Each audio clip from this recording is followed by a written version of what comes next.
들어보니까 이제 모든 학교들이 다 개학을 한 것 같아요. 그래서 많이 아마 지치고 조금은 피곤하고 그럴 텐데 우리 이 시간 함께 찬양하며 우리의 온전한 힘 되시는 우리에게 능력과 힘을 더하여 주시는 하나님을 기뻐함으로 함께 찬양했으면 좋겠습니다. 함께 찬양하겠습니다. 우리 박수 치며 함께 찬양하겠습니다.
박수 올려드리겠습니다. 네.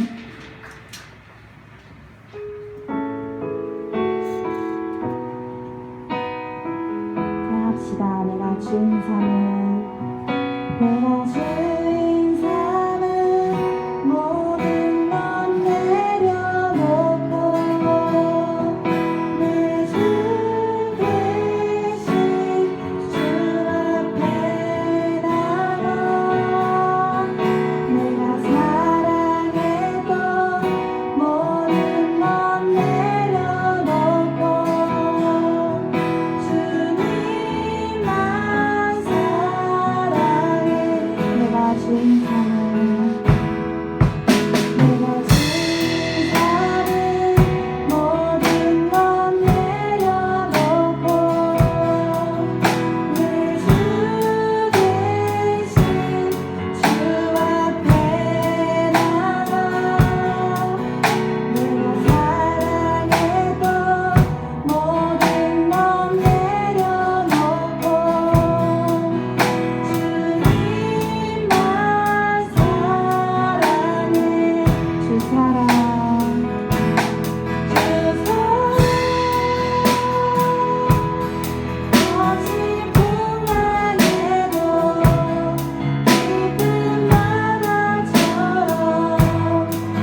보좌로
기도했으면 좋겠는데요.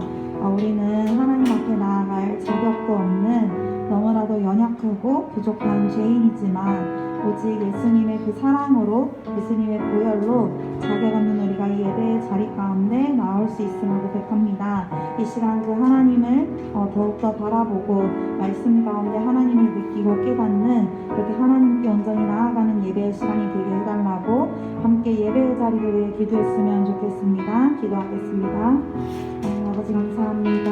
아버지 하나님 오늘 예배의 자리 가운데 우리를 불러주신 주님, 주님의 은혜 안에 우리가 거하기를 소망합니다. 자격 없고 죄인이고 연약한 우리이지만 오직 예수님의 보혈로 오직 예수님의 그 사랑으로 우리가 주님께 나아갈 수 있음을 고백합니다. 주님 우리에게 은혜를 더하여 주시고 이 시간 예배의 시간 가운데 온전히 그 주님을 만나는 시간이 될 수 있도록 하나님 인도해 주시고 함께하여 주시옵소서. 주님의 은혜를 더하여 주시옵소서.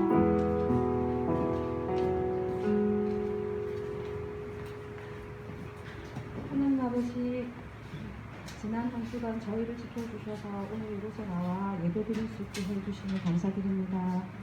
계약을 했기 때문에 분주한 마음, 또 계약이 다가와서 분주한 마음들, 하나님 우리에게 분주한 마음들과 걱정들이 너무나 가득합니다. 지금 이 시간 주님 앞에 다 내려놓고 예배에 집중하고 하나님 만나길 기도합니다. 하나님이 좋아서 지금 내 옆에 있는 친구가 좋아서 교회에 달려오고 싶은 우리 청소년부가 되길 원합니다. 서로가 서로에게 다윗이 되고 요나단이 되어주는 하나님 안에서 함께 커나가기를 기도합니다. 한 사람도 그냥 왔다가 돌아가지 않고 목사님께서 전하시는 하나님 말씀 잘 듣고 한 주간 살아가는데 큰 힘을 얻게 해주시고 받은 은혜로 집에서 학교에서 선한 영향력을 끼치는 친구들 되게 해주옵소서. 매일매일 예수님 닮아가게 해주시옵소서. 예수님 이름으로 기도합니다.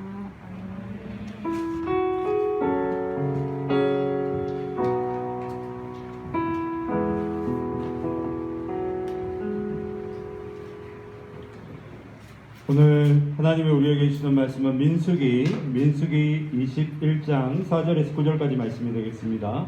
민수기 21장 4절에서 9절까지 말씀이 되겠습니다. 민수기는요, 구약 성경, 목사님 가진 성경으로 231페이지에 있습니다. 민수기 21장 4절에서 9절까지 말씀이 되겠습니다. 여러분들 다 찾으신 줄 알고 목사님들 한 절 읽고 여러분들 한 절 읽고 우리 한 절씩 이렇게 교독하면서 읽도록 하겠습니다.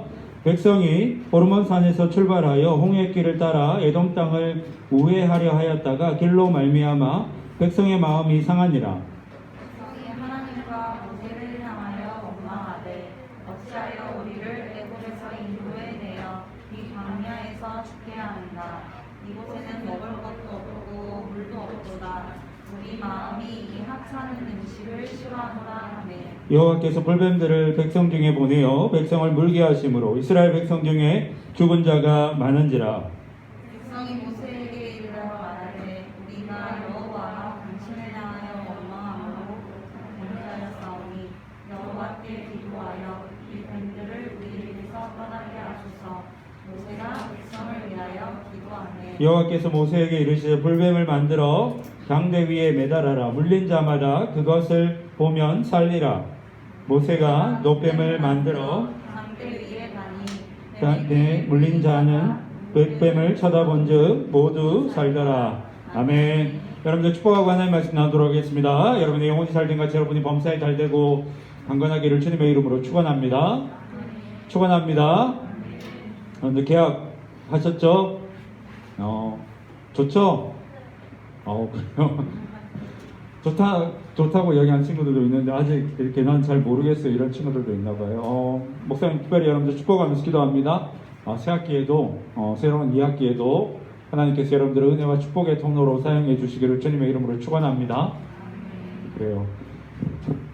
우리 노뱀을 쳐다본 즉 모두 살더라. 노뱀을 쳐다본 즉 모두 살더라 라는 제목 가지고 같이 하나님의 말씀 좀 나누도록 하겠습니다. 우리가 이제 지난주부터 스마트폰과 관련된 이제 내용을 좀 다루고 있는데요. 오늘도 스마트폰에 관련된 내용을 다루겠지만 조금 더 범위를 우리가 넓혀서 이제 이 스마트폰은 우리가 중독이라고 지난번 이야기했는데 이 중독에서 이제 어떻게 하면 벗어날 수 있는지에 관한 스마트폰뿐만이 아니라 게임도 마찬가지고 그 다음에 뭐 TV나 이런 미디어 같은 것들도 마찬가지인데 이런 중독에서 이제 우리가 어떻게 하면 벗어날 수 있는지 오늘 말씀을 통해서 좀 살펴보도록 하겠습니다. 우리가 과학기술이 발달하면서 살기가 과거에 비해서 훨씬 더 편리해졌죠. 근데 여러분들 편리해졌다는 것과 더 행복해졌다는 것은 같은 말일까요? 다른 말일까요? 다른 말이죠. 여러분들 과학기술이 발달하고 살기가 훨씬 더 좋아지면서 더 행복해졌어요? 행복해졌어? 그런 것 같아요. 그래요. 대부분 다 아니라고 그러는데 어른들끼리 모여서 이야기를 하다 보면 그런 얘기를 해요.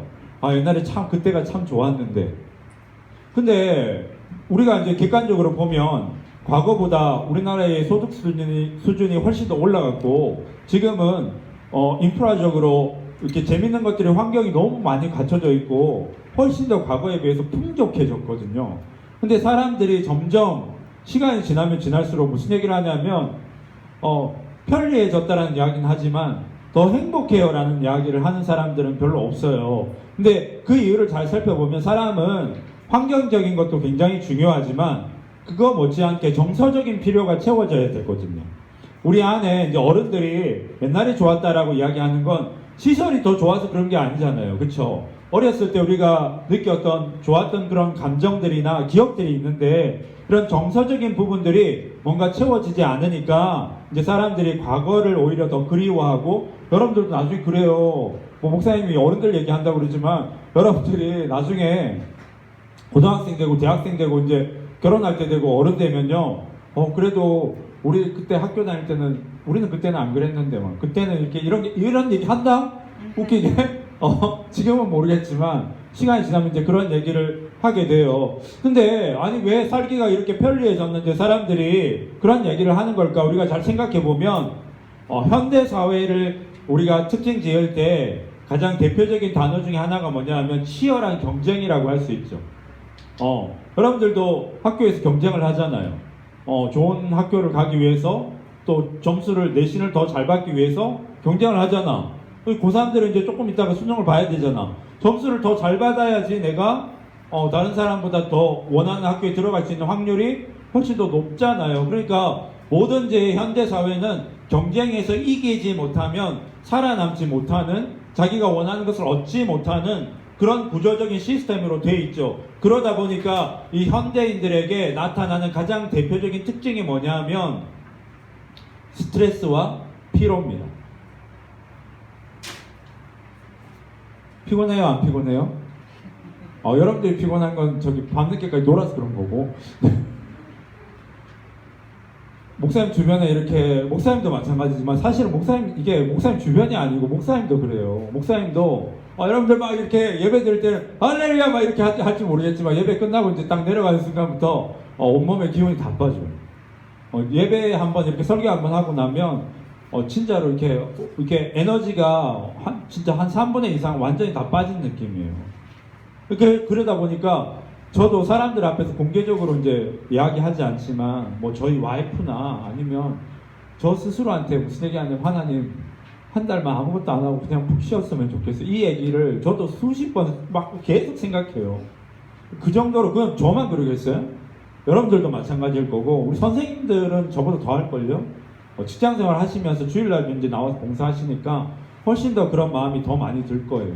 그러다 보니까 이 스트레스, 과로로 인한 이 피로 때문에 사람들이 너무 피곤하고 그리고 이제 경쟁에서 이겨야 되니까 이것 때문에 스트레스를 너무 많이 받다 보니까 이제 이게 우리 몸에 영향을 미치는 거예요. 그래서 사람들이 몸과 마음이 병들게 되는 이제 일들이 나타나게 되는데 이 스트레스와 피로 때문에 사람에게 나타나는 몸으로 나타나는 게 뭐냐면 이제 병에 걸리는 거예요. 특히나 오히려 의학기술이 더 발전하고 음식도 더 잘 먹고 훨씬 더 생활이 좋아졌는데도 사람들이 과거에 비해서 더 병에 많이 걸리는 일들이 이제 일어나게 되죠. 그리고 희한한 건 뭐냐 하면 물론 이제 과거보다 의학기술이 더 발전했기 때문에 그러기도 하겠지만 제가 어렸을 때는 이름도 못 들어본 병들이 막 이제 지금은 막 굉장히 보편적으로 유행을 하는데 그 중에 이제 제가 대표적인 게 하나를 꼽으라고 한다면 이제 요즘에 TV에서 연예인들도 그렇고 일반인들도 심지어 일반인들도 우리 주변에도 보면 공황장애를 앓고 있다라는 이야기를 굉장히 많이 하거든요. 근데 여러분들 공황장애 들어봤죠? 여러분들 친구들 중에서도 혹시 있어요? 공황장애 앓고 있는 친구들이? 그래 있다고 지금 고개를 끄덕이는데 공황장애가 그런 거라면서요. 목사님도 안 걸려봐서 잘 모르지만 갑자기 죽을 것 같은 막 고통과 두려움이 몰려와가지고 막 식은땀이 나기도 하고 막 정신이 아찔하기도 하고 그래서 이게 심한 경우에 정상적인 사회생활이 불가능할 정도로 극심한 공포에 휩싸이는 불안 증세를 가리켜서 공황장애라고 이렇게 이야기를 한다고 합니다. 그러다 보니까 이 공황장애가 이제 더 이상 정신적인 질병으로 이제 분류가 되는 게 아니라 약도 먹어야 되고 병원 치료도 받아야 되는데 여러분들 공황장애 때문에 정신과 가는 거는 여러분들 미쳐서 그런 게 아니에요. 그러니까 이게 정상적인 질병이고 치유를 받아야 되는 거니까 이상하게 생각하면 안 돼요. 여러분들 주변에 이제 있는 친구들을 바라볼 때. 근데 이제 공황장애를 앓는 사람들의 거의 대부분에 보면 전조 증상이 있는데 그 전조 증상이 뭐냐 하면 이 사람들이 공황장애로 판명이 되기 전에 주변에 있는 사람들한테 내가 요즘에 스트레스가 너무 심해, 나 너무 힘들어 라는 이야기를 굉장히 많이 한다는 거예요. 그래서 이런 심리적인 요인들이 사람들한테 영향을 미치게 되면 이제 공황장애 몸으로 이제 몸이 견뎌내지 못하니까 나는 괜찮다고 이야기할지 모르겠는데 나는 그냥 일상적으로 생활한다고 할지 모르겠는데 몸이 견뎌내지를 못하니까 이제 본인도 모르는 사이에 이게 몸으로 증상이 나타나는 거예요. 공황장애와 같은. 그런데 심리적인 요인으로도 시작이 되지만 공황장애 이제 요즘에 이제 워낙 연구가 많이 이루어지다 보니까 생물학적인 요인도 영향을 미친다라는 이런 이야기를 합니다. 그러니까 우리가 과거에 비해서 생활 스타일이 너무 많이 바뀌어 놓으니까 이제 몸도 많이 바뀐 거예요. 그래서 그 바뀐 몸이 이제 그 면역력이 약해지고 스트레스를 견디지 못해서 훨씬 더 쉽게 이제 과거보다는 이런 이제 질병을 앓는 경우가 많이 있다고 그래요. 그래서 스트레스와 피로가 쌓였을 때 첫 번째 나타나는 게 몸으로 나타나는 증상이 있고 이제 몸으로 나타나진 않아. 그런데 스트레스가 너무 극심하고 피로가 너무 심하니까 특히나 스트레스가 너무 심하니까 이걸 어딘가 해소를 해야 되잖아요. 뭔가를 풀어야 되잖아요. 그래서 사람들한테 우리한테 나타나는 증상이 뭐냐면 중독이에요. 이 중독에 보면 크게 두 가지 중독이 있습니다. 하나는 유해물질로 인한 중독이 있어요. 유해물질로 인한 중독은 여러분들이 흔히 생각할 수 있는 그거예요. 술, 담배, 그 다음에 약물, 마약, 뭐 히로인 같은 대마초 같은 거. 사람들이 스트레스를 견디지 못하니까 이제 약물에 의존해가지고 화학적인 물질을 몸속에 이제 집어넣어가지고 목사님 때는 뭐 이렇게 뉴스에 보면 본드 흡입한다고 그래갖고 본드가 이제 환각작용을 일으키니까 그래서 뭐 그런 것들이 뉴스에 많이 나오기도 했거든요. 그러니까 이런 유해 물질을 흡입을 해가지고 잠시의 그 고통과 스트레스를 뭐 하는 거야? 잊어버리는 거야. 그래서 이 사람들이 그걸 잊어버리고 싶으니까 점점 더 집착하다 보니까 이런 뭐 술이라든지 담배라든지 마약이라든지 요즘에 보니까 특히나 이제 마약이 연예인들 사이에 특히 많이 유행하게 되면서 이제 일반인들도 굉장히 많이 접한다고 그러는데 제가 미국에서 제일 처음 사역할 때 고등학교에 들어가 사역을 했거든요. 근데 여러분들 첫 번째 했던 캠페인이 뭔 줄 알아요? 아이들 대상으로 약을 사지 말자는 거예요.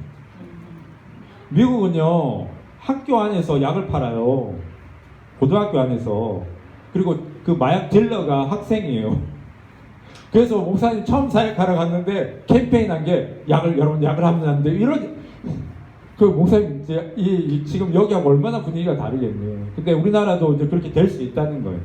자, 중독으로 이제 나타나는 첫 번째가 이제 유해물질로 인한 중독이라면 두 번째는 뭐냐 하면 정신적인 어떤 정신적인 것들을 이제 습관적인 행동의 반복을 통해서 우리가 뭐 이제 가지고 있는 스트레스라든지 고통을 잊어버리는 거예요. 제일 대표적인 게 뭐냐면 게임, 그 다음에 스마트폰, 그 다음에 또 뭐가 있을까? TV가 있겠지. TV도 하게 되고 또 어떤 친구들은 음란물에 중독이 된 친구들도 있겠지? 고개 끄덕이면 안 되지. 그렇지. 무슨 얘기예요? 저 처음 들어본 이런 표정을 해야지.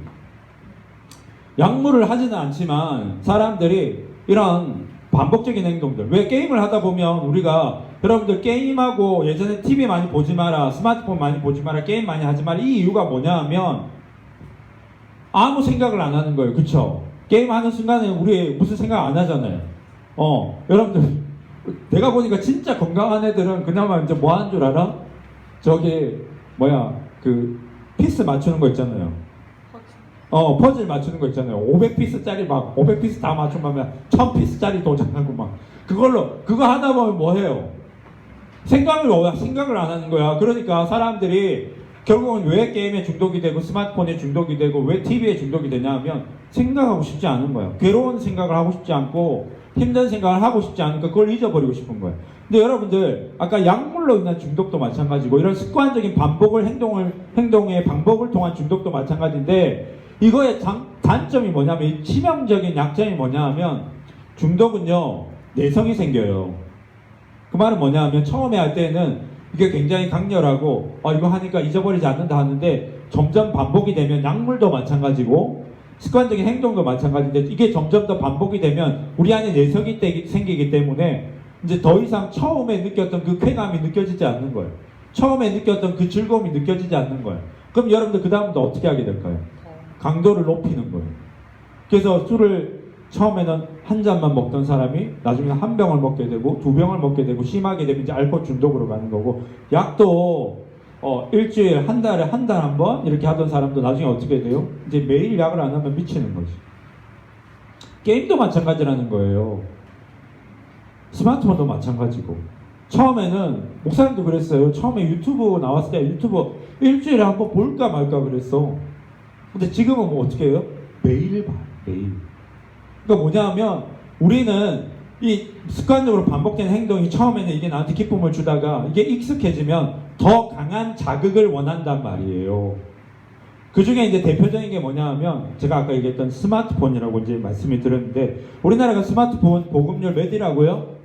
1위라고 그랬어요. 전 세계 1위라고 그랬어요. 그러니까 그만큼 기계 혜택을 많이 받는 나라이기도 하지만 그로 인한 부작용도 굉장히 많이 시달리는 나라가 우리나라예요. 그래서 우리나라에 보면 스마트폰 중독자가 100%로 놓고 봤을 때 20에서 25%가 스마트폰 중독이라고 그랬어요. 그리고 청소년 시기로 내려오면 그 퍼센테이지는 30%로 넘어갑니다. 그러니까 10명 중에 3명은 스마트폰 중독이라는 거예요. 저희도 이제 보면 있겠죠? 그러면 청소년 반에도 당연히 있겠죠. 근데 이제 스마트폰 중독이 아까 이제 왜 문제가 되느냐? 중독은 아까 얘기했지만 시간이 지나면서 내성이 생기기 때문에 이게 더 강한 자극을 원한단 말이에요. 스마트폰 1시간 썼던 사람이 이제 1시간으로 안 되니까 2시간 하고 3시간 하고 나중에 하루 종일 이제 끼고 있는 거야. 여러분들 잘 모르겠지만 목사님은 청소년 부사역을 굉장히 많이 했기 때문에 이 스마트폰 때문에 목사님한테 이야기하는 부모님들이 굉장히 많아요. 저희 교회에 와서도 마찬가지고 호소를 해요. 호소를. 그래서 여러분들 스마트폰 사용할 때 이제 전문가들이 아까 이제 제가 지난주에도 말씀드렸지만 그렇다고 그럼 스마트폰을 뺏고 못 쓰게 하면 그럼 해결돼요? 해결 안 돼요. 왜냐하면 스마트폰이 없으면 못 사는 세상이기 때문에 기계를 뺏고 사용 안 한다고 해서 이게 해결되는 게 아닙니다. 그래서 이제 전문가들이 이야기하는 것 중에 하나가 뭐냐 하면 수면을 취하기 전에 최소 2시간 이상은 스마트폰을 보면 안 된다라고 이야기를 해요. 그러니까 여러분들 내가 스마트폰 보다가 잠이 드는 사람도 있고 보다가 이제 자야 되겠다 끄고 바로 자려고 하는 사람도 있는데 잠이 잘 와요 안 와요? 잘 오는 사람도 있고 안 오는 사람도 있고 여러분들 있는데 문제는 뭐냐 하면 이건 실제로 연구를 한 겁니다. 그리고 실제로 실험을 해서 결과가 나온 건데 스마트폰을 이렇게 계속 사용하는 친구의 뇌파를 조사했는데 문제는 우리는 스마트폰을 보고 있으면 뭐 한다고 생각해요? 쉰다고 생각하죠. 왜냐하면 아무것도 안 하니까 쉰다고 생각하는 거야. 근데 실제로 뇌파를 찍어봤더니 뇌에서 계속해서 활동을 하고 있는 거예요. 운동을 하고 있는 거예요. 여러분들이 실제로 공부를 하거나 이런 것처럼 뇌가 쉬지 않고 계속 운동을 하고 있었던 거예요. 그러니까 몸이 쉬었던 거지 뇌가 쉬었던 거야, 안 쉬었던 거예요. 그러니까 여러분들 스마트폰을 그렇게 하고 자고 일어나면요 몸이 개운할까 안 개운할까? 안 개운해요. 근데 이 뇌가 계속 활동을 하다 보니까 어디에 영향을 미치냐 하면 특별히 여러분들의 그 뇌에 있는 부분 중에서도 전두엽 부분에 영향을 미치거든요. 근데 이 전두엽이 뭐 하냐면 뭐 하는 곳이냐면 우리 몸에서 여러분들 생각을 하거나 어떤 판단을 하거나 어떤 결정을 내려야 될 때 이런 아주 정밀한 고도의 사고가 일어나는 곳이 어디냐면 우리 뇌의 전두엽입니다. 근데 아까 제가 목사님이 공황장애에서 심리적인 요인이 영향을 미치기도 하지만 생물학적인 요인이 영향을 미치기도 한다고 했잖아요.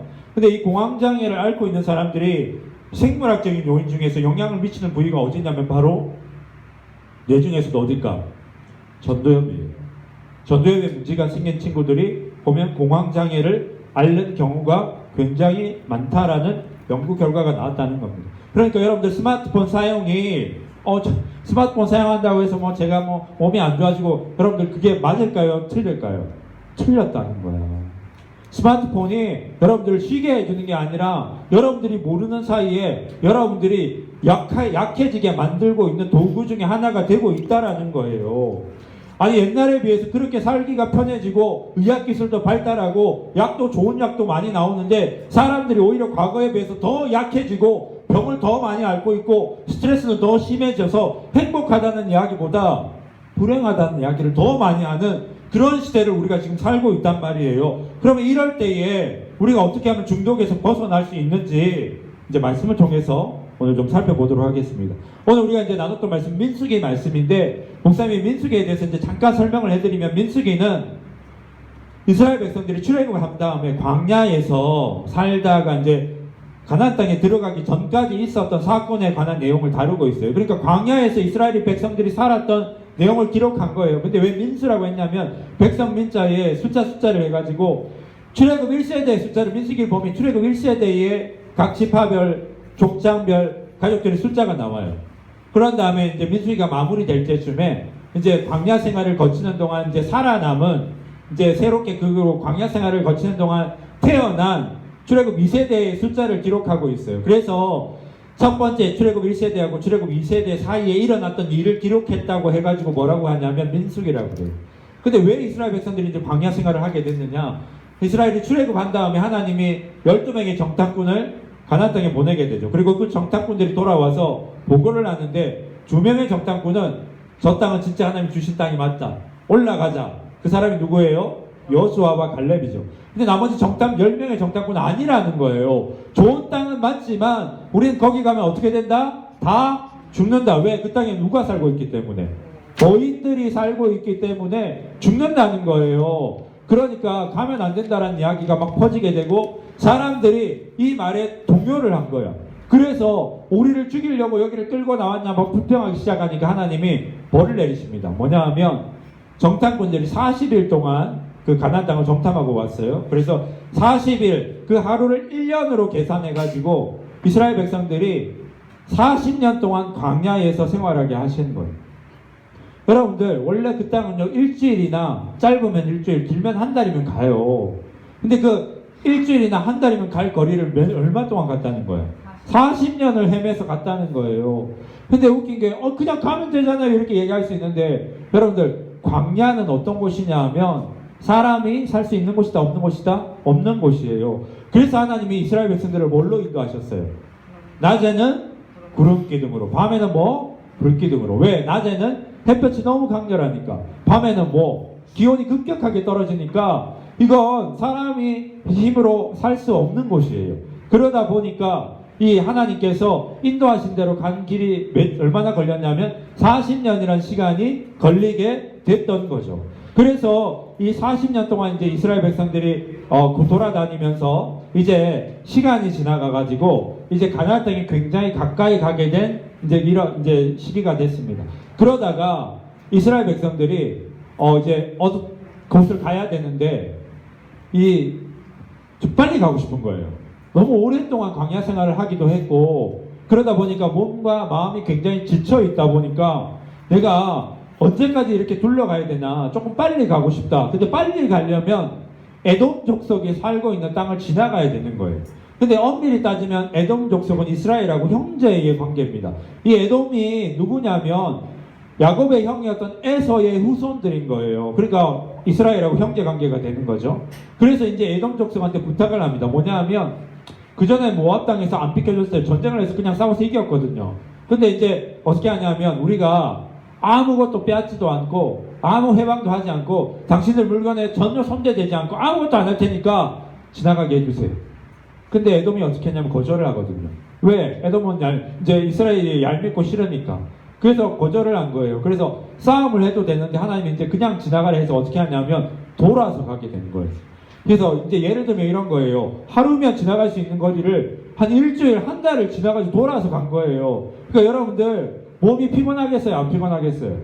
피곤하겠죠? 피곤하고 막 돌아가니까 짜증이 나고 막 화가 나는 거야. 그러니까 이제 이 사람들이 어떻게 하냐면 모세를 찾아와가지고 막 모세 앞에서 하나님 욕을 하고 하나님한테 불평을 하고 모세를 원망하고 왜 우리를 여기를 끌고 나왔어요? 막 이러면서 또 이스라엘이 광야 생활을 하는 동안 하나님 앞에 쉴 새 없이 불평을 해요. 하나님 물이 없어요. 그럼 하나님 어떻게 했어요? 바위에서 물을 줬잖아요. 하나님 먹을 게 없어요. 어떻게 했어요? 하늘에서 만나와 메추라기를 보내줬잖아요. 이스라엘이 뭐 불평하고 힘들 때마다 아니 불평 안 해도 돼요. 하나님 이게 필요해요. 주세요 하면 되거든요. 뭐 할 때마다 계속 불평하는 거야. 그러면 하나님이 해결해 주면 감사해요 하다가도 또 조금만 불평한 게 생기면 또 불평하고 하나님 앞에 기도하고 하나님 도와주세요 간구하면 될 걸 갖다가 불평하고 원망하니까 이제 하나님 화가 나신 거예요. 그래서 어떻게 하냐면 이스라엘 진영 가운데 불뱀을 보냅니다. 그리고 이 불뱀 물려가지고 사람들이 죽는 일이 벌어지게 됐다라는 거예요. 그래서 오늘 우리가 읽었던 말씀 6절 말씀 한번 봅시다. 6절 말씀 보니까 이거 안 나오더라도 네 말씀 나오네. 자 같이 한번 봅시다. 자 시작. 여호와께서 불뱀들을 백성 중에 보내어 백성을 물게 하심으로 이스라엘 백성 중에 죽은 자가 많은지라. 불뱀을 보냈는데 이 불뱀에 물려가지고 죽은 사람들이 굉장히 많았다는 거예요. 그럼 또 이렇게 되니까 이스라엘 백성들 어떻게 할까?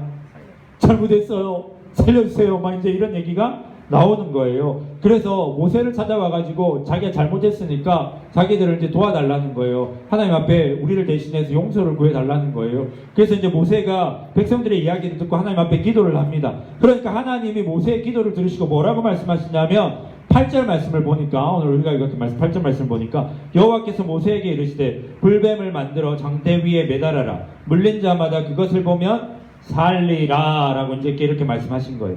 하나님이 노뱀을 만들어 가지고 불뱀에 물린 사람들이 그걸 쳐다보게 되면 뭐라고요? 사람들이 살게 된다는 거예요. 그리고 실제로 쳐다보니까 상처가 아물고 사람들이 이제 회복을 하고 구원을 얻게 되는 이제 이런 사건에 대해서 이야기한다는 거죠. 근데 여러분들 여기서 얘기하는 게 뭐냐면 노뱀 자체는 능력이 있을까요? 없을까요? 노뱀은 능력이 없어요. 이 노뱀 마크를 어디서 보냐면 여러분 병원 마크를 잘 보면 막 지팡이에다가 뱀 두 마리 이렇게 막 이렇게 꼬여가지고 이렇게 있는 그림이 있어요. 그게 이제 뭐냐면 바로 요 노뱀을 보고 만든 그 마크예요. 근데 여러분 노뱀 자체는 아무런 능력이 없어요.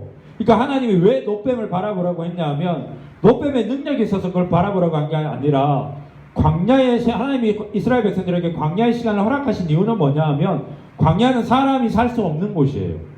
그러니까 누구의 말씀을 들어야지만이 살 수 있는 거예요. 하나님 말씀을 들어야 된다는 거예요. 그러니까 하나님 말씀을 듣고 순종해서 나아가는 사람만이 살 수 있는 곳이 뭐냐면 광야예요. 하나님이 이스라엘 백성들을 왜 광야로 내보냈냐 하면 너희가 이 땅 가운데서 거룩한 믿음의 백성으로 살기 위해서는 누구를 의지하고 살아야 된다는 거예요. 하나님을 의지하고 살아야 된다는 거예요. 그러니까 노뱀 사건을 통해서 하나님이 이스라엘 백성들한테 알려주신 게 뭐냐 하면 하나님의 말씀을 듣고 하나님을 바라보고 믿음으로 살라는 거예요. 그런 사람이 뭐예요? 하나님의 은혜 가운데 살 수 있다는 것에 대해서, 구원받는 은혜를 누릴 수 있다는 것에 대해서 노뱀 사건에 대해서 이제 말씀을 해주시는 거죠. 여러분, 하나님을 믿는 사람들이 하나님의 말씀을 듣고 그 말씀 앞에 내가 어떻게 살아야 될지에 대해서 고민하고, 그러면 내가 이렇게 살아야 되겠다 해서 반응하고, 또 그것들을 결단하는 시간과 장소가 어디예요? 교회죠. 그리고 우리가 뭐 할 때 그런 고민을 해요? 예배를 드릴 때 그런 고민을 한단 말이에요. 여러분들, 그래서 성도에게 있어서, 예수 그리스도를 믿는 크리스찬들에게 있어서 가장 중요한 게 뭐냐 하면 예배인 거예요. 이 험하고 힘든 세상 가운데에서 내가 내 힘으로 살 수가 없는 이곳에서 내가 구별된 하나님의 사람으로 살아남기 위해서 우리가 가장 힘을 썼고 가장 마음을 다해야 되는 것이 뭐냐 하면 예배 드리는 거예요. 그래서 여러분들 성도에게 있어서 가장 타협할 수 있는 첫 번째 1순위가 뭐냐 하면 예배예요. 근데 문제는, 여러분들 예배가 이제 문제는 뭐냐 하면 예배가 중요하지 않다는 게 아니라 예배를 갖다가 꼭 이 자리에 앉아서 말씀 듣고 찬양하고 기도하는 것만 예배라고 생각한다는 거예요. 여러분들 성도의 온전한 예배는 어디까지 이어지게 되냐 하면 바로 사람들과의 교제가 있어야 되는 거예요. 예배는 뭐 하는 시간이냐면 기독교 신앙을 한마디로 얘기하면 그건 뭐냐 하면 관계라고 할 수 있어요.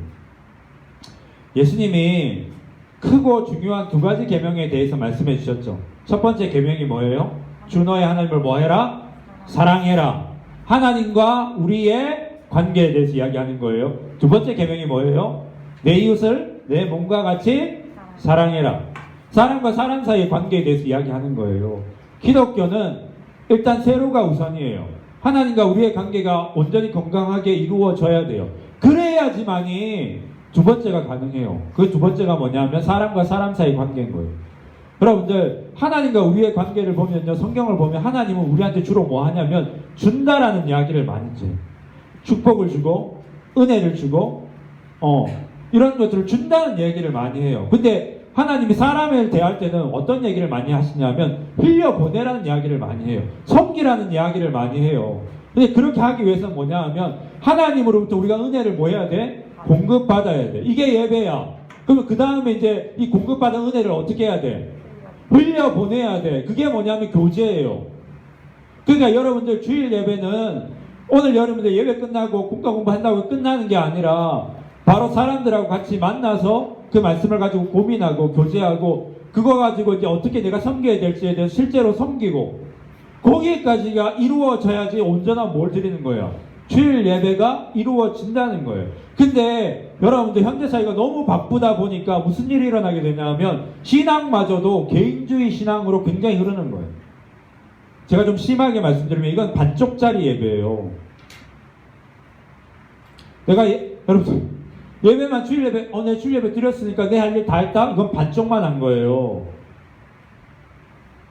성도와의 교제가 없는데 이게 어떻게 여러분들 하나님하고 그렇게 은혜를 받았으면 이제 이 받은 은혜를 사람들한테 흘려보내고 내가 그 사람들한테 축복해야 되는 일들이 남아있는데 아니 같은 교회를 다니는 사람들끼리도 안 하는데 여러분 밖에 나가서 한다고요? 그러니까 뭐냐 하면 영상예배 그렇게 지금 영상예배 이제 안 드리잖아요. 그런데도 계속 혼자서 영상예배 드린다고 지금 있다 몇 명이? 왜 이해가 안 돼 그게. 아니 그렇게 예배를 드리는데 정말 그 예배가 하나님과의 관계가 있으면 절대로 그 안에 계속 앉아서 예배를 드릴 수가 없어요. 여러분들 예배 자리에 나와야죠. 하나님과의 영적인 교제뿐만이 아니라 성도와의 교제를 누려야죠. 그래서 우리가 임시로 영상 예배를 드린 거지 영상 예배가 맞아서 드린 게 아니에요. 여러분들 오해하시면 안 돼요. 근데 이제 뭐냐 하면 신앙마저도 개인주의적으로 흐르다 보니까 교회라는 곳이 여러분들 알겠지만 물론 저는 이해해요. 저희 교회가 환경적으로 갖추어지지 않다 보니까 사실은 청소년부 예배가 끝나도 여러분들이 있을 데가 없어. 뭐 초등부가 바로 와서 예배 드리고 이러니까 제가 환경적인 부분에 대해서 이해를 하지만 문제는 갈수록 이게 심해지다 보니까 교회를 그냥 예배만 드리고 가는 것으로 생각하는 경우가 많다는 거예요. 그러니까 같은 성도끼리도 막 이렇게 우리가 여러분들 신앙이라는 건 하나님과 나의 관계 안에서 통해서도 성장하지만 진짜 더 궁극적인 성장은 어디서 일어나냐면 하나님께 받은 은혜를 사람들에게 나누고 내가 다른 믿음의 사람들을 통해서 도전을 받고 그리고 여러분들 신앙의 성장은 사람과의 관계를 통해서 나타나요. 우리는 여러분들 착해요 안 착해요? 기본적으로 교회 다니는 애들은 전 착하다고 생각해요. 근데 여러분들 우리는 문제가 있는 존재들이에요. 우리는 태어날 때부터 뭐라고요? 죄인이에요. 근데 거의 대부분 자기가 죄인이라는 사실을 인정할까요? 안 할까요? 안 해요.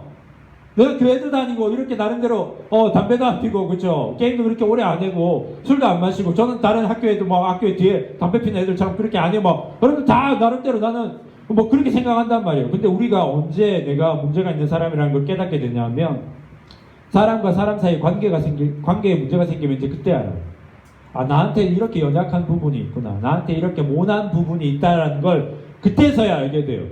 그래서 나는 누군가한테 상처를 주기도 하지만 또 어떻게 누군가한테 상처를 받기도 해. 근데 여러분들 가장 큰 문제는 교제를 부담스러워하는 가장 큰 이유는 뭐냐 하면 상처받는 걸 싫어한다는 거예요. 내가 사람들 때문에 관계에 어려움을 생기는 걸 싫어한다는 거예요. 쟤 때문에 내가 짜증나가지고 교회를 못 다니겠어요. 근데 여러분 하나님이 그걸 알게 해주시는 이유는 뭐냐면요. 내 모난 부분을 깎으라는 거예요. 누굴 통해서? 성령의 은혜를 통해서. 그래서 예배가 필요한 거고 내가 하나님 앞에 이 신앙의 연단 과정을 통해서 관계를 통해서 나의 모난 부분을 깎아가는 거예요. 근데 그냥 예배만 드리고 가버리다 보니까 자기가 모난 사람인지도 잘 몰라. 그래서 상처는 됐다 많이 주고 나는 예배 잘 드렸다 난 착한 사람이다 이러고 그냥 돌아가.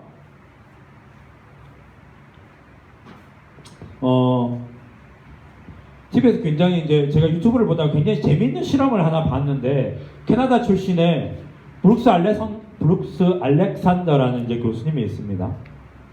근데 이 교수님이 뭐에 대해서 연구를 했냐면 중독에 관해서 연구를 했어요. 자, 이 중독에 관한 연구를 뭘로 대상을 해서 진행을 했냐면 생제를 대상으로 해서 진행을 하게 됩니다. 근데 이 생제를 해서 진행을 하는데 사진 지금 보이죠? 이 케이지 안에다가 생제를 딱 가둬 놓은 거예요. 생제 한 마리를. 그리고 이 케이지 안에다 뭘 넣어놨냐면 물통 2개를 넣어놨어요. 그래서 하나는 생수 같은 물병이고 하나는 뭐냐면 마약을 탄 물병이에요.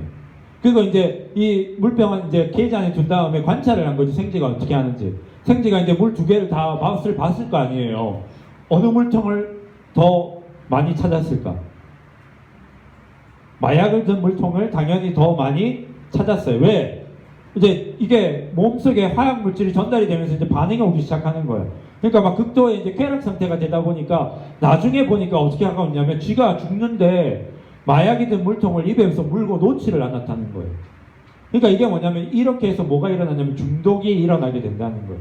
흔히 약물에 중독될 뿐만이 아니라 다른 것들에 중독된 사람들이 왜 끊지를 못하냐면 그걸로 인한 쾌감을 경험하게 되면 여기서 떠나지를 못하는 거예요.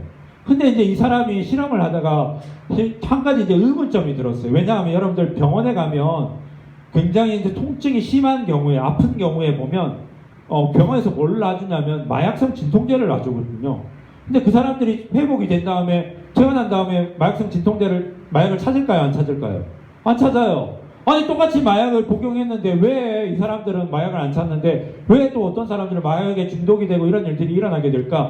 그래서 이 브룩스 알렉산드라는 사람이 다른 실험을 하나 새롭게 합니다. 하나 더 보여주세요. 사진을. 환경을 완전히 바꿔버린 거예요. 어떻게 바꿨냐면 이제 이 쥐들이 굉장히 놀기 좋은 환경을 만들어 놓은 거예요. 그래서 미끄럼틀도 갖다 놓고 파이프라인도 이제 저기 갖다 놔서 막 거기서 막 안으로 다니면서 하고 그 다음에 막 장난감 뭐 오색 공도 막 여러 가지 갖다 놓고 그런 다음에 같이 놀 수 있는 쥐도 몇 마리 넣어놨어요. 그런 다음에 똑같이 아까 얘기했던 물통 2개를 저기다 넣어 놓은 거예요. 마약이던 물통하고 그냥 일반 생수병하고. 자, 무슨 일이 벌어졌을까요? 마약을 든 물통을 맛을 봤을까 안 봤을까? 봤어요. 근데 문제는 한번 맛을 봤다고 해서 다시 그 물을 마시러 가는 경우가 없었다는 거야. 그러니까 이 말은 뭐냐면 중독이 일어나지 않았다는 거예요. 여러분들 목사님 지금 왜 이 얘기를 하냐 하면 교회 안에서조차 관계를 부담스러워 하다 보니까 여러분들 대부분 뭐냐면 예배 드리고 가면 집에 가면 이제 학원 간다고 그러는데 집에 가면 뭐 해 너네? 혼자 있잖아. TV 보고 스마트폰 보고. 신앙생활 하는 데 있어서 제일 위험한 사람이 누군 줄 알아요? 혼자 있는 사람이에요. 혼자 있는 사람.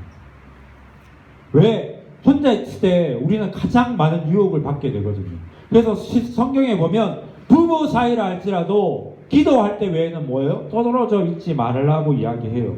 사람은요 혼자 있으면 외로워요. 외로우면 뭐냐면 유혹을 받게 돼요. 그래서 어떤 시각적인 것들로 내 그거를 해결하기도 하고 아니면 다른 것들을 그래서 막 쇼핑을 미친 듯이 하는 사람도 있고 TV 본 사람도 있고 스마트폰 사람도 하고 있다. 그러니까 이렇게 뭐냐면 중독이 일어난다는 걸 혼자 일어나게 되면 지금 아까 사진을 봤지만 쥐가 언제 중독이 돼요? 혼자 있으니까 중독이 되잖아요. 아무 환경에 갇혀져 있지 않으니까. 그러니까 같은 쥐를 풀어놓고 같이 놀고 환경을 바꿔주니까 중독이 더 이상 일어나지 않았다는 거예요.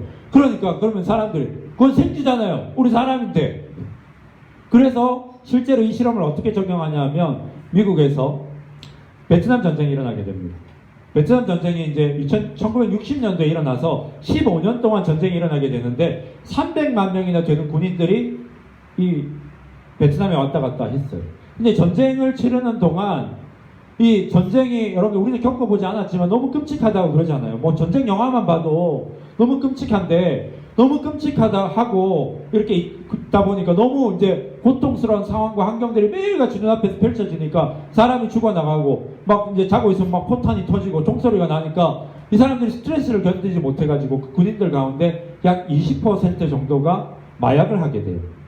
그러니까 약에 취한 상태에서 전쟁을 치렀다는 거예요. 근데 사람들이 그걸 알면서도 어떻게 했냐면 그냥 내버려뒀어요. 왜? 스트레스가 너무 극심하니까 그냥 가만 놔둬도 이제 사람 미쳐버리니까 그냥 아예 약을 하게 놔둔 거예요. 근데 이제 베트남 전쟁에서 미국이 이기지 못하고 결국은 철수를 하게 됩니다. 근데 미국 정부에서 고민을 하게 된 거예요. 무슨 고민을 하냐면 이 마약에 중독된 20%의 사람들이 고국으로 돌아오게 되면 이제 걱정하는 이 사람들이 문제를 일으킬 것이다. 이 사람들 때문에 범죄율이 올라가게 되고 이제 마약 판매가 늘어나게 될 것이다에 대한 걱정을 했던 거죠. 그래서 어떻게 할까 했는데 그래도 나라를 위해서 싸운 사람들을 버려놓고 올 수는 없잖아. 그래서 이제 이 사람들 돌아오게 합니다. 근데 놀랍게도 이 20%에 중독되었던 사람들 중에 무려 95%가 마약 중독에서 벗어나게 돼요.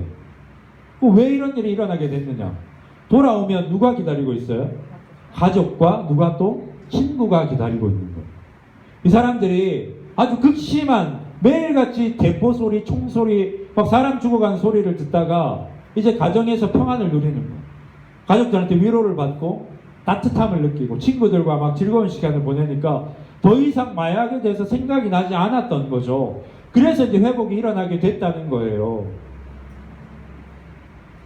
목사님이 이 설교를 준비하면서 여러분들한테 너무너무 미안한 건 뭐냐면 이제 저도 어른이 됐기 때문에 결국은 어른들이 이 만들어 놓은 환경 때문에 어떻게 보면 여러분들이 스마트폰에 중독된 건 여러분들 잘못이 아니에요. 어른들이 너무 사회를 이상하게 만들어 놓으니까 경쟁에서 이겨내지 않으면 안 되는 이 세상 가운데 있다 보니까 여러분들도 나름대로 살아남아야 됩니다. 아무튼 뭐 목사님 우리 목사님 이렇게 막 왜 아무 생각이 없이 이렇게 가만 앉아 있어라고 할지 모르겠지만 목사님도 느껴요. 여러분들이 학교에서 살아남기 위해서 얼마나 수고하고 애를 쓸까. 근데 그 스트레스를 풀 데가 없잖아. 그래서 여러분들이 게임을 하게 되고 스마트폰을 하게 되고 TV를 보게 되는 일들이 벌어지게 되는 거죠. 여러분들의 잘못이 아니라 어른들의 잘못이에요. 근데 여러분들 그렇다고 해서 여러분들이 이렇게 계속 살 수 있어요? 그럼 어떻게 해야 돼요? 이 실험이 이제 우리한테 보여주는 거예요. 교회에서 왜 그렇게 교제가 중요한데요? 왜 그렇게 수련회 할 때 여러분들 와가지고 예를 들어 같이 우리 시간 보내고 맛있는 거 먹고 왜 이렇게 자꾸 하는데 여러분들 이걸 못하면요 지금 알아요. 이 중에서도 내가 진짜 교회 오고 싶지 않지만 우리 가정의 평화를 위해서 여기 앉아있는 친구들이 얼마나 많은지 몰라.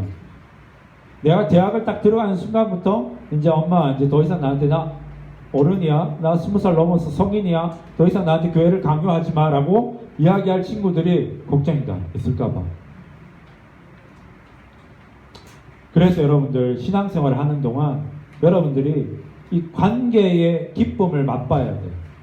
첫 번째 뭐? 하나님과 나의 관계 안에서 누리는 기쁨. 두 번째 뭐? 성도와 성도 사이에 하나님께서 그 주시는 기쁨.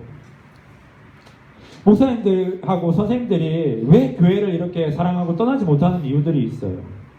물론 이제 수련회 가서 은혜 많이 받았어요. 평소에도 하나님께서 큰 은혜를 주셨고 또 하나는 뭐냐 하면 목사님하고 선생님들한테는 좋은 추억이 있거든요. 크리스마스 때 막 밤새도록 집에도 안 가고 막 놀았던, 그리고 그때 막 힘들 때 막 친구들하고 모여서 같이 기도했던 그 추억이 너무 강하게 남아있다 보니까 우리한테 교회는 너무 좋은 곳인데 여러분들은 그 관계의 기쁨을 맛보지 못해서 교회는 재미없는 곳이야, 교회는 지루한 곳이야 이렇게 느끼게 될까봐 그래서 목사님 걱정이에요. 여러분들 예배할 때 목숨 걸고 예배 드리세요. 그래서 진짜 하나님이 주신 기쁨이 뭔지를 맛보는 여러분 되기를 주님의 이름으로 축복합니다. 근데 그걸로 끝나면 안 돼요. 그 기쁨을 베풀고 나누는 데 사용한 하나님의 사람 되시기를 주님의 이름으로 축복합니다. 뭐라고요? 하나님은 달라고 여러분들한테 달라고 하지 않아요. 부족함이 없는 분이세요. 그래서 뭐냐고 얘기하냐면 받으라고 이야기해요. 그 받은 걸 여러분들 나만 갖고 있을 거야 하는 게 아니라 같이 있는 친구들한테 나누고 내 주변에 있는 사람들한테 나눠서 저는 여러분들이 은혜와 축복의 통로로 쓰임받는 하나님 사람 되시기를 주님의 이름으로 축복합니다. 기도하겠습니다. 하나님 은혜 감사합니다. 사랑하는 우리 청소년부 친구들 예배를 통해서 하나님을 만나는 기쁨을 누리게 해주시고 그 기쁨을 하나님 옆에 있는 친구들 또 주변에 있는 가족들 사랑하는 학교의 친구들 가운데 나누는 은혜와 축복의 통로로 쓰임받을 수 있도록 하나님 이 교회라는 곳을 통해서 관계의 기쁨을 맛볼 수 있도록 하나님 그래서 귀하게 쓰임받는 하나님의 사람들로 살아갈 수 있도록 인도하여 주시옵소서. 감사합니다. 예수님의 이름으로 기도드립니다. 아멘. 우리 예수피를 힘입어 찬양하면서 준비하신 헌금 하나님 앞에 올려드리도록 하겠습니다.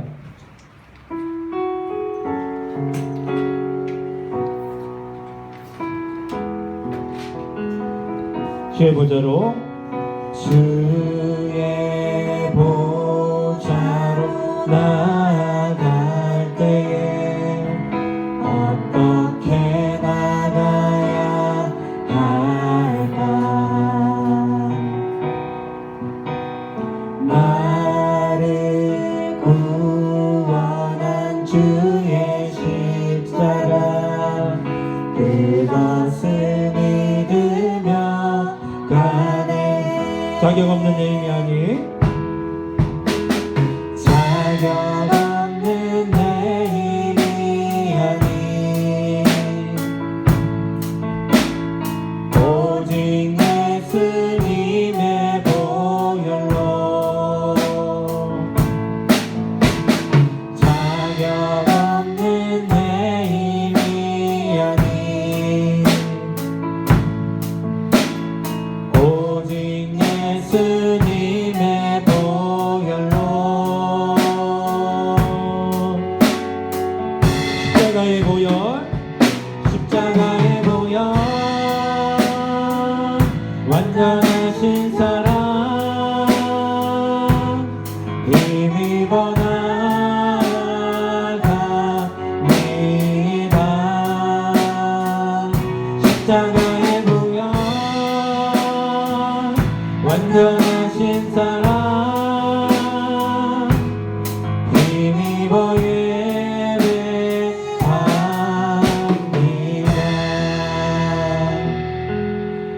위해서 기도하고 축도로 예배를 마치도록 하겠습니다. 주님 은혜 감사합니다. 주께서 주신 은혜에 감사하여서 귀한 예물을 올려드립니다. 예물뿐만이 아니라 사랑하는 우리 친구들의 마음과 삶도 함께 올려드립니다. 하나님이 예배를 통해서 하늘의 은혜를 공급받아 세상 가운데 하나님 은혜와 축복의 통로로 쓰임받는 친구들 될 수 있도록 하나님 함께하여 주시고, 특별히 새학기를 시작했습니다. 좋은 친구들 많이 만날 수 있도록 만남의 축복 주시고, 선생님들과도 좋은 관계 맺어서 학업이 즐거운 시간이 될 수 있게 해주시고, 하나님 공부할 때 지혜와 힘과 능력을 더하시는 귀한 은혜가 우리 청소년부 친구들 가운데 있게 해주시고, 특별히 입시를 준비하는 고3 친구들, 또 우리 중3 또 친구들 고등학교 진학을 준비할 때 하나님 이들의 모든 걸음을 선하게 인도하여 주셔서 원하는 학교에서 공부할 수 있도록 하나님께서 길을 열어주고 환경을 허락하시는 은혜가 있게 해주시옵소서. 우리 청소년부 친구들 꿈을 쫓아 나아갈 때 도우시고 인도하시는 주님의 귀한 은혜가 있게 하여 주시옵소서. 이제는 우리 구주 예수 그리스도의 은혜와 하나님 아버지의 다함없는 사랑과 성령님의 감화감동 축복 위로 교통하심이 하나님을 바라보고 살아가기를 결단하고 다짐하는 우리 청소년부 친구들과 선생님들 가운데 영원토록 함께 있을지어다.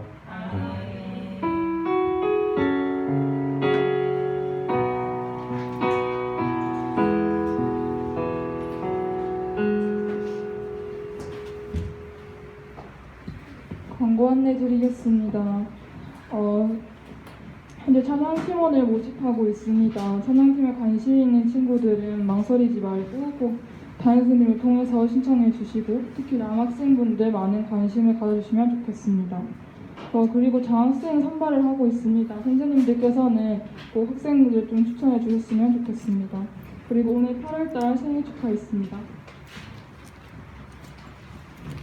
감사합니다. 선생님들 좀 부탁을 드리면 장학생 추천자들은 밤 늦게 보내지 마세요. 네. 가능하면 초저녁까지는 보내주셔야지 명단을 제가 다 정비할 수 있을 것 같습니다. 우리 8월달 생일 맞으신 분들 계신데요. 잠깐만 제가 호명하면 자리에 좀 일어나시면 좋을 것 같아요. 양예진 안 왔어요? 영상 예배 드리나요? 차다솔, 신윤, 윤희, 김지승, 이승훈이 그 다음에 곽세현 안 왔고, 선생님 중에 우리 장수경 선생님, 신민영 선생님, 손예진 선생님, 신민영 선생님들, 여러분들 자 일발 박수를 장전하고, 지금 치지 말고 박수를 장전한 다음에 내가 할 수 있는 최고의 박수와 함성을 다해서 이 사람들 축하해 줍시다. 축하합니다. 나중에 제가 선물 전달해 드리도록 하겠습니다. 네, 자리에 앉으셔도 됩니다. 수고하셨고요. 목사님 오늘 기도해 주세요. 제발 우리 목사님 설교 좀 오래 안 하게 기도해 주세요. 네, 알겠죠? 자, 수고하셨고요. 우리 생일 맞은 친구들 저한테 선물 받아가세요. 네. 밤별 모임 하도록 하겠습니다.